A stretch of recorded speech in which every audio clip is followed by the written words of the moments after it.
After raising my daughter for 15 years, I found out that I wasn't her biological father, and when I confronted about it with my wife, she and my daughter left me for her app.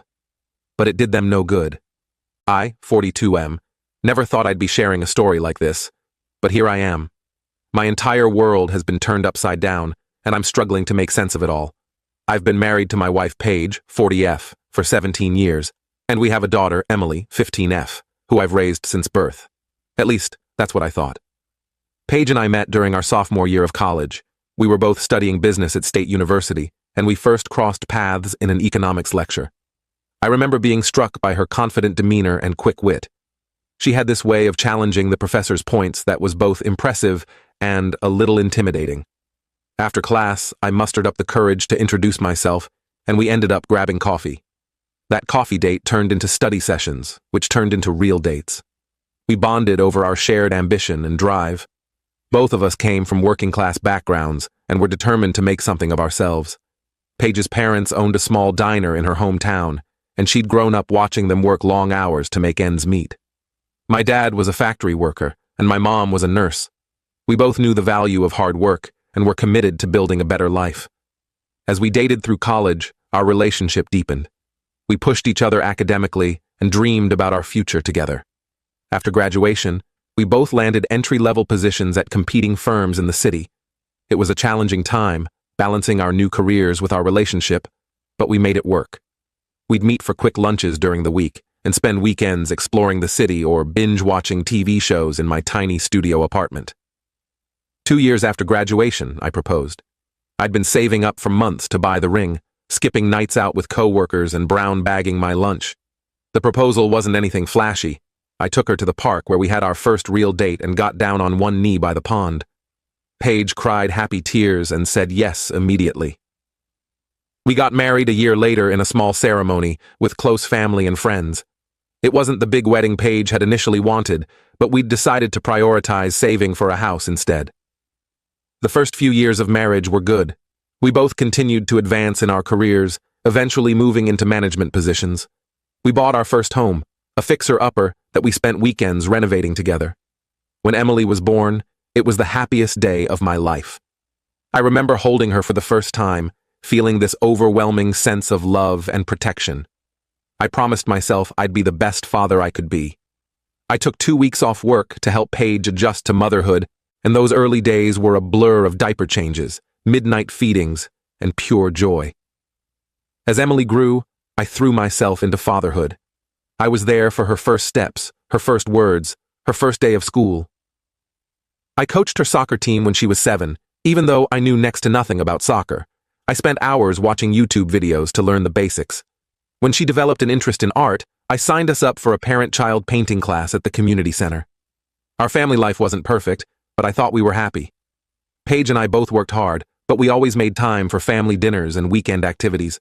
We had our share of arguments, usually about mundane things like household chores or scheduling conflicts, but we always worked through them.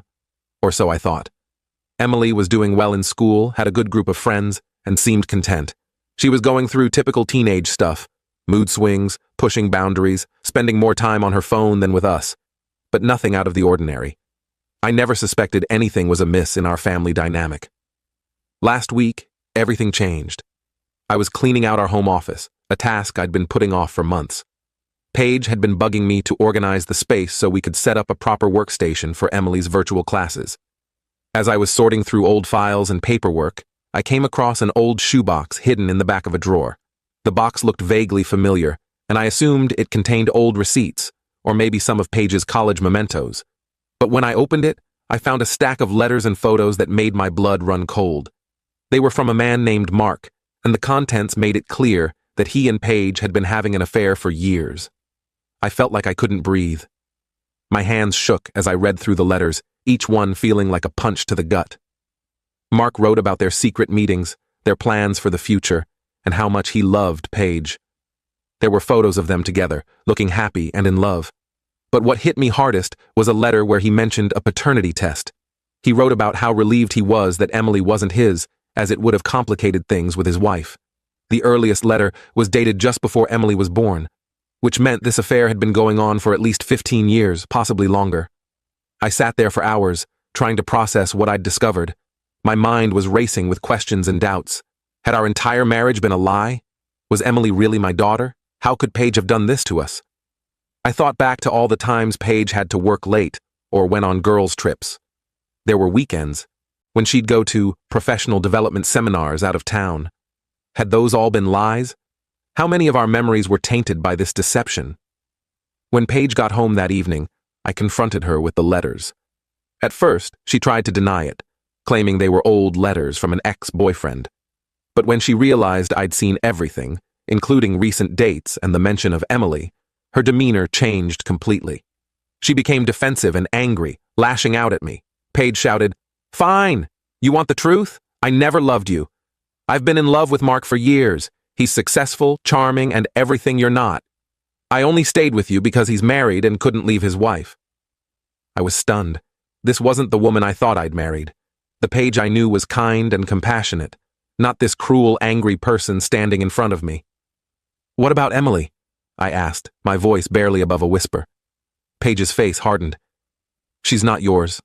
I had a fling with someone else just before we got married. I thought it was yours when I found out I was pregnant, but I had a paternity test done in secret. I never told you because I knew you'd leave, and I needed the stability. I felt like my world was crumbling around me. The daughter I'd raised and loved for 15 years wasn't mine biologically. The wife I thought I knew had been living a double life. I asked Paige to leave, to go to Mark if that's what she really wanted. To my shock, she agreed without hesitation. She started packing her things, and I heard her talking to Emily, explaining the situation. I expected Emily to be devastated, but when they came downstairs, Emily was glaring at me. "How could you kick Mom out?" she yelled. "You're not even my real dad." I tried to explain, to tell her that biology didn't matter, that I loved her no matter what, but she wouldn't listen. She packed a bag and left with Paige, saying she wanted to meet her real family. Now, I'm sitting in an empty house, trying to make sense of my life. Everything I thought I knew has been a lie. The photos on the walls mock me. Smiling faces from family vacations, Emily's school pictures, our wedding photo. How much of it was real? I don't know what to do next, or how to move forward. I'm angry, hurt, and feel completely lost. The future I thought I had has vanished, replaced by this nightmare of betrayal and uncertainty. Has anyone else been through something like this? How do you rebuild your life when everything you thought was real turns out to be false? Update 1. It's been a month since my last post, and I wanted to give an update on the situation. A lot has happened, and I'm still trying to process everything. After Paige and Emily left, I spent the first week in a daze. I barely ate or slept, just trying to wrap my head around the enormity of the betrayal. I kept replaying memories in my mind, wondering how I could have been so blind. I remembered all the times Paige had to work late or went on girls' trips. How could I have been so naive? I decided to take some time off work to sort things out. My boss, Jim, was understanding when I explained the situation, and I'm grateful for that. Jim and I have worked together for over a decade, and he's been more of a mentor than just a boss. When I told him what happened, he shared that he'd gone through a difficult divorce years ago and offered his support. It meant a lot to have someone in my corner. During my time off, I spent a lot of time going through old photos and videos, looking at my life with new eyes. It was painful, but I felt like I needed to do it to understand what had happened. I found myself focusing on the little details. The way Paige's smile seemed forced in some photos. The times Emily looked more like her Uncle Mark than me. It was like seeing our entire family history through a warped lens. About 2 weeks after they left, I got a call from Paige. She was hysterical, crying and begging to come home. It turns out that when she went to Mark with the news that she'd left me, he didn't react the way she expected. Instead of welcoming her with open arms, he blocked her number and apparently left for a long vacation out of the country. Paige sobbed on the phone, telling me how sorry she was and how she'd made a huge mistake. She said she realized how much she loved me and our life together, but all I felt was anger and disgust. I told her in no uncertain terms that there was no coming back from this betrayal. I hung up on her mid-apology. Emily called a few days later. She was calmer than Paige, but still upset. She asked if she could come home, saying she missed her room and her friends. I felt a mix of emotions hearing her voice. Part of me wanted to welcome her back with open arms, but another part felt hurt by how quickly she had dismissed our relationship. I told Emily that I loved her, and always would, but that I needed some time. I explained that her words and actions had hurt me deeply, and that we couldn't just pretend nothing had happened. She got angry again, accusing me of abandoning her. It was a difficult conversation, and it ended with her hanging up on me. In the meantime, I've been trying to take care of myself. I joined a gym and have been working out regularly. It helps me sleep better and gives me something to focus on. The physical exertion helps quiet my mind, if only for a little while. I've also been spending more time with friends, people who knew nothing about the affair and have been supportive. My friend Mike, who I've known since high school, has been particularly helpful. He's been coming over a few times a week, sometimes just to watch a game or share a beer, other times to help me with projects around the house. Last weekend, we repainted the living room, a task Paige and I had been putting off for years. It felt good to make a change, to reclaim the space as my own. I've been in contact with a lawyer to start divorce proceedings. It's not something I ever thought I'd be doing, but I know it's necessary. The lawyer advised me to get a paternity test to confirm Emily's parentage, as it could affect things like child support. The idea makes me uncomfortable, but I know it's important from a legal standpoint. One unexpected development has been reconnecting with my older brother Jack. We had a falling out years ago over a family business dispute and hadn't spoken much since. When he heard about what happened, he reached out. We've been talking regularly, and his support has meant a lot to me. Jack reminded me of something from our childhood that I'd almost forgotten. Our father had cheated on our mother when we were young, and it tore the family apart for a while. I was only about 10 at the time, but I remember the tension in the house, the whispered arguments, and the sadness in my mother's eyes. Dad moved out for a while, and I remember feeling confused and angry, not understanding why he had left us. Eventually, our parents worked things out, but it took years for the trust to be rebuilt. I remember overhearing Mom telling a friend that she stayed for us kids, that she wanted us to have a stable home. Now, I find myself wondering if that was the right decision. Did staying together really benefit us, or did it just prolong the inevitable? I find myself thinking about that a lot now. I remember how it felt as a child, caught in the middle of adult problems. I worry about how all of this will affect Emily in the long run. Despite everything, I still care about her well-being. I wonder if I'm doing the right thing by not immediately welcoming her back, or if I'm just perpetuating the cycle of hurt. Paige has tried to contact me several more times, alternating between apologies and anger. I've blocked her number and instructed my lawyer to handle all communication. It's hard, but I know it's necessary for my own mental health. Each time I see her name pop up on my phone, it's like ripping open the wound all over again. As for Emily, I'm still unsure how to proceed. I know she's not biologically mine, but I've raised her for 15 years. Those feelings don't just disappear overnight. I remember teaching her to ride a bike, helping her with her science fair projects, comforting her after her first heartbreak.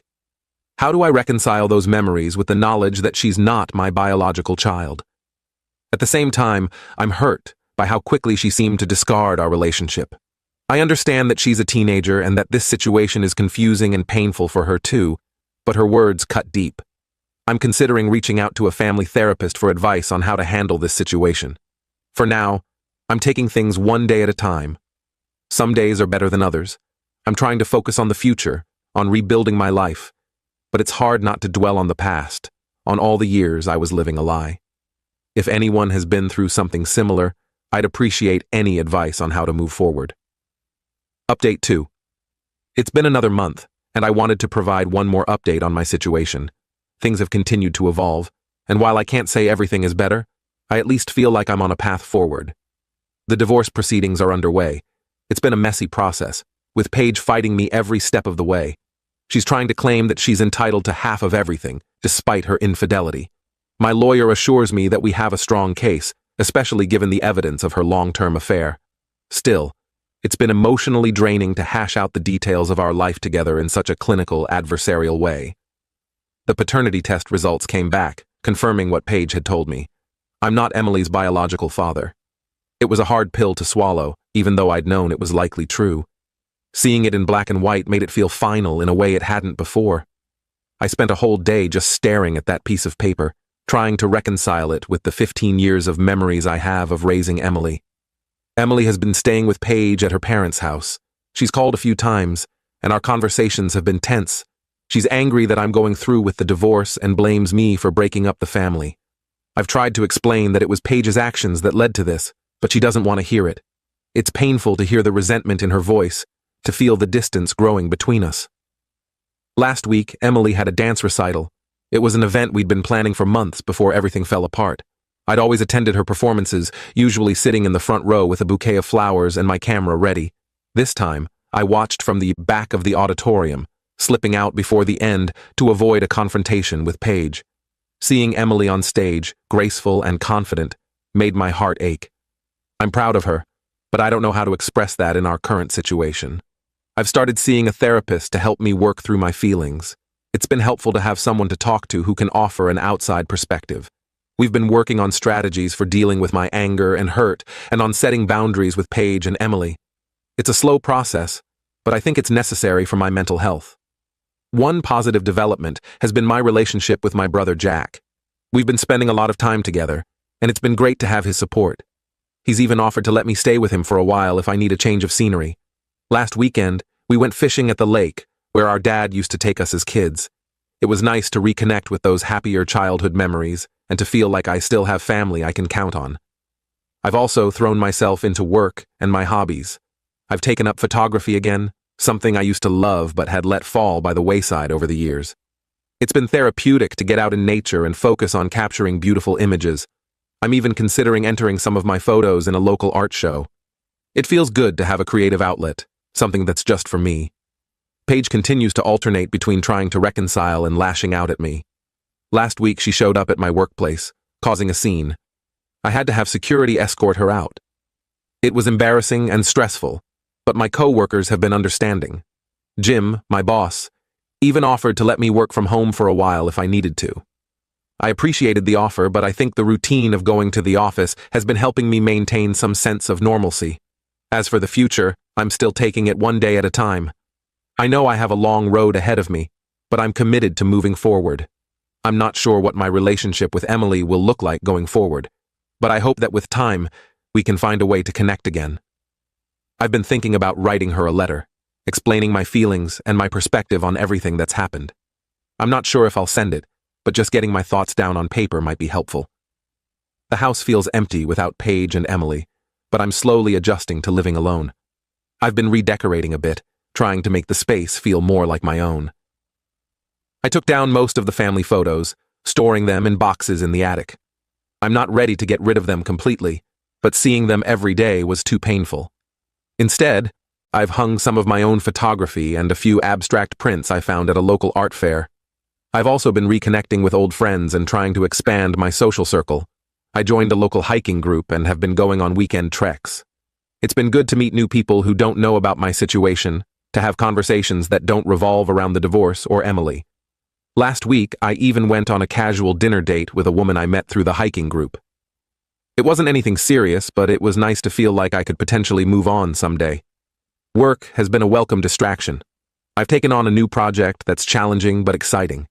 It's given me something to focus on besides my personal problems. My team has been supportive, picking up slack when I need to step away for legal meetings or therapy appointments. Paige's parents reached out to me recently. They apologized for Paige's behavior and expressed their shock at learning about the affair. They assured me that they still consider me family and want to maintain a relationship, regardless of what happens with the divorce. It was a touching gesture, but it also brought up complicated feelings. I'm not sure how to navigate that relationship moving forward, especially given the situation with Emily. As for Paige, her attempts to contact me have become less frequent. I think she's finally starting to accept that there's no going back. My lawyer informed me that she's hired her own attorney, so at least now all communication is going through proper channels. It's a small relief, but it helps. I still have moments of anger and sadness. Sometimes I'll come across something that reminds me of our life together, a book Paige gave me, Emily's old toy tucked away in a closet, and it hits me all over again. But those moments are becoming less frequent and less intense. I'm learning to sit with the feelings, acknowledge them, and then let them pass. For now, I'm focusing on healing and rebuilding my life. It's not easy, and there are days when it feels impossible, but I'm determined to come out stronger on the other side of this ordeal. I'm rediscovering who I am as an individual, not just as a husband and father. It's a painful process, but I'm hopeful that eventually I'll find a new sense of peace and purpose. Thank you to everyone who's offered advice and support through this difficult time. It's been a comfort to know I'm not alone in dealing with something like this. If anyone has any other insights or experiences to share, I'm always grateful to hear them. This journey is far from over, but I feel like I'm at least moving in the right direction.